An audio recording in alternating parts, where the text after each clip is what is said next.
He tracked me through Snapchat and broke into my house.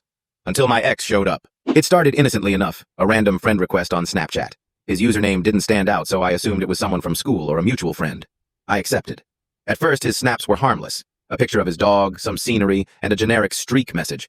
But then, things started to get unsettling. He began snapping me constantly, asking oddly personal questions like, "What's your favorite place to hang out?" Or, "Are you home alone?"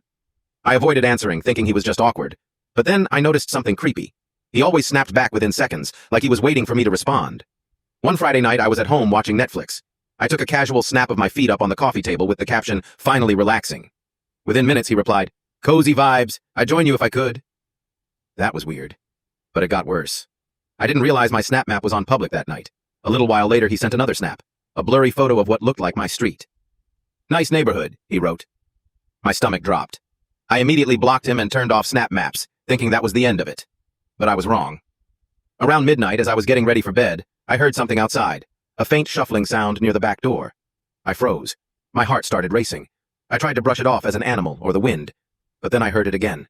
And this time it was followed by a quiet click. Someone was trying to open the door. I grabbed my phone and called 911, whispering to the operator what was happening.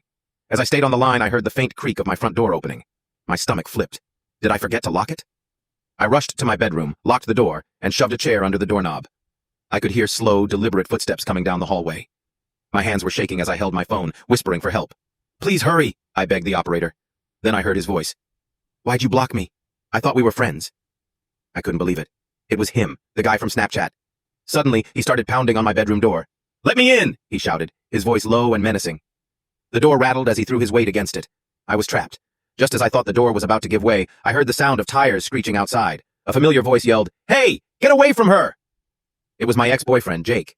I have no idea how Jake knew to come over that night. Maybe a gut feeling, or maybe he'd seen my panicked texts from earlier that day. Either way, he was there. I heard the sound of a scuffle outside the door. Jake must have tackled him because the pounding stopped, replaced by shouts and heavy footsteps. Minutes later, the police arrived, storming in to arrest the guy. Jake stayed with me the rest of the night, making sure I was okay. As the adrenaline wore off, I broke down crying, and he held me, telling me he wasn't going to let anything happen to me ever again. That night changed everything. Jake and I started talking more, and eventually we got back together. It's crazy to think that something so terrifying brought us closer, but it did. Now I know what real love feels like, and I'll never take that for granted.